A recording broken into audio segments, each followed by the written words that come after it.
जय श्री कृष्णा, राधे राधे। आप सबका मेरे YouTube चैनल पर हार्दिक स्वागत है। आज मैं आपके लिए लेकर आई हूँ आस माता की कहानी, व्रत और पूजा और उद्यापन। आस माता की कहानी। आस माता का व्रत महिलाओं को हिंदू कैलेंडर के फाल्गुन महीने की शुक्ल पक्ष की प्रतिपदा से लेकर अष्टमी तिथि तक किसी भी दिन देखकर एक दिन कर लेना चाहिए। आइए जानते हैं आस माता का व्रत कैसे करना चाहिए। यह व्रत फाल्गुन शुक्ल प्रतिपदा से अष्टमी तिथि के बीच किसी भी दिन अपनी सुविधा अनुसार रखें। व्रत के दिन आस माता की कहानी जरूर सुननी चाहिए। एक लकड़ी का पाटा ले और उस पर एक जल का लोटा रखे। उसी लोटे पर रोली से एक सतिया यानी स्वास्तिक बनाइए। अक्षत और पुष्प अर्पित करें। सीधे हाथ में गेहूं के 7 दाने लेकर आस माता की कहानी सुने। वायना निकाले जिसमें सूजी का हलवा, 7 पूरी और कुछ पैसे रखे। यह वायना अपनी सास को देना चाहिए और देते समय उनके चरण स्पर्श अवश्य करें और बाद में स्वयं खाना खा ले।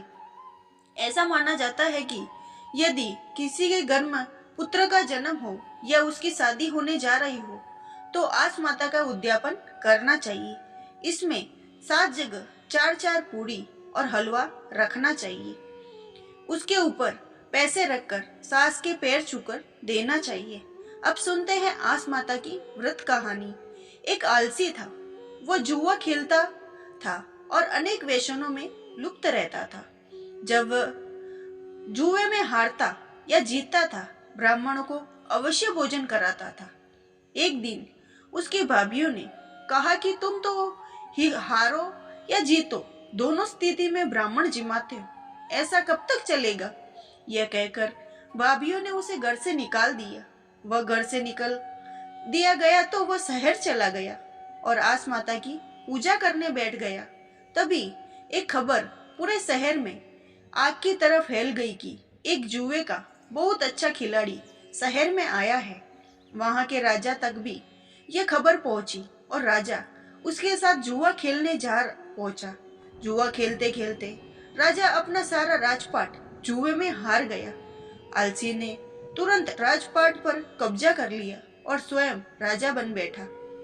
उधर आलसी की भाभीियों के घर में अन्न की कमी हो गई थी तो वो अपने देवर को ढूंढने निकल पड़ी। ढूंढते ढूंढते भाभीियों शहर पहुंच गई। वहां पहुंचकर उन्हें सुनने को मिला कि एक जुआरी जुए में राजा से जीत गया और स्वयं राजा बन बैठा है। सभी भाभी उसे देखने पहुंच गई। वहां उसकी माँ ने कहा कि मेरा बेटा भी जुआ खेलता है और हमने उसे घर से निकाल दिया था। वो भी यही जुआ खेला करता था। वह बोला कि माँ, मैं तुम्हारा ही बेटा हूँ, तुम्हारी करनी तुम्हारे साथ और मेरी करनी मेरे साथ। तब उन लोगों ने अपने घर जाकर आस माता का उद्यापन करा दिया और सुख से राज्य करने लगा।